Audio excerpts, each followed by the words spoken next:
Bismillah wa billah wa minallah wa ala Allah wa fillah wa la hawla wa la quwwata illa billah. Assalamualaikum warahmatullahi wabarakatuh. Alhamdulillah wassalatu wassalam ala sayyidina Rasulillah wa ala alihi wa man wala. Insyaallah puasa kita pada hari ini lancar-lancar semua, tidak ada kendala. Dan mudah-mudahan sampai akhir Ramadan kita selalu diberikan keistiqomahan untuk selalu bertambah amal ibadah kita dalam bulan Ramadan ini. Masih pada episode kali ini membahas tentang al-ibadah bighairi ilmin, ibadah tanpa ilmu, dari kitab Fawaidul Mukhtara karyanya Al-Habib Zain bin Samir. Qala Sayyidina Umar bin Khattab radhiyallahu anhu, berkata Sayyidina Umar bin Khattab, la yabi' fi suqina wa la yashtari man lam yatafaqqah, fa in man lam yatafaqqah akal riba. Jadi Sayyidina Umar bin Khattab ini berkata, tidak berjual beli pada pasar kami, tidak pula tidak membeli di pasar kami, dan tidak membeli orang-orang yang tidak faham, cerdas masalah fikih. Fa inna man lam yantafaqqah akal riba. Dan barang siapa yang tidak cerdas, yang tidak faham masalah fikih, maka dia akan makan makanan riba atau makan hasil jual beli riba. Nah, jual beli riba ini semakin marak dalam proses jual beli kita, terutama untuk masalah akad jual beli cash dan kredit.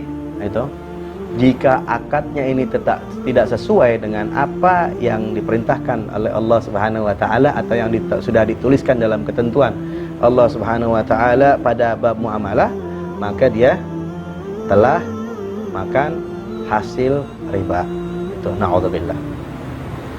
Wa huwa la ya'lam, dan dia tidak mengetahui. Nah, hukum orang tidak mengetahui dalam permasalahan muamalah itu sebenarnya harus kita kita perjelas gitu. Kalau dia tidak mengetahuinya ini karena malas untuk belajar, maka udah ada dosanya dia itu. Tapi kalau dia itu misalnya jauh dari ulama, nggak tahu fatwa ulama, ya kan, terus dia melakukan jual beli yang mengandung riba dan lain sebagainya, ini masih bisa dimaafkan. Atau kalau misalnya negerinya banyak ulama, tapi dia tetap melaksanakan jual beli dan tidak mau menuntut ilmu tentang muamalah jual beli yang sesuai dengan syariat Islam, berdosa dia. Terus banyak juga ini memang permasalahan-permasalahan jual beli, contohnya misalnya multi level marketing. Nah, multi level marketing ini mesti dipastikan dulu sistemnya itu seperti apa, sistem penjualannya itu seperti apa.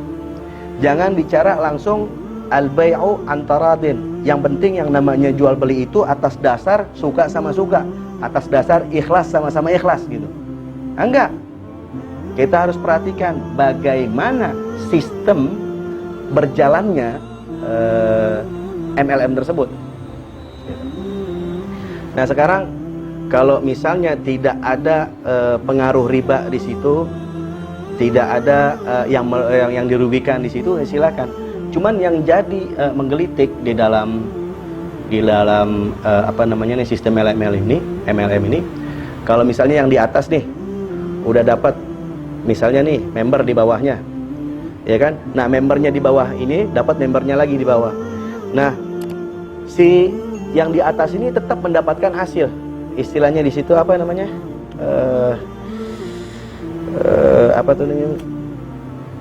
Apa namanya nih?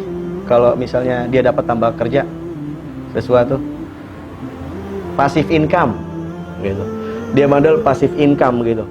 Kalau misalnya dia berjualan ke lain tempat, yang bawah nggak dapat, berarti kan nggak ada timbal balik. Kalau misalnya al-bai'u antaradin, antara yang penjual dengan pembeli, kalau dia jual lagi, ya kan, misalnya barang-barang, mestinya ada bagiannya masing-masing. Gitu. Jadi jangan tiba-tiba berjualan model apapun itu boleh-boleh aja dengan atas dasar yang penting kita suka sama suka. Enggak. Kalau pembelian atau proses jual beli tersebut itu ada seseorang yang dirugikan, maka itu termasuk riba. Jadi jangan salah paham itu. Nah, makanya saya belum pernah lihat fatwa dari Majelis Ulama Indonesia itu ada satu jenis MLM yang memang ada sertifikasi halalnya. Jadi harus diperhatikan itu. Jadi mudah-mudahan dalam puasa ini kita perhatikan juga ilmu kita dalam berjual beli, praktek dalam kehidupan kita dalam berjual beli. Mudah-mudahan Allah Subhanahu wa taala memberikan kita istiqomah sampai akhir hayat kita nanti. Mohon maaf jika ada kesalahan. Billahi taufik wal hidayah. Wassalamualaikum warahmatullahi wabarakatuh.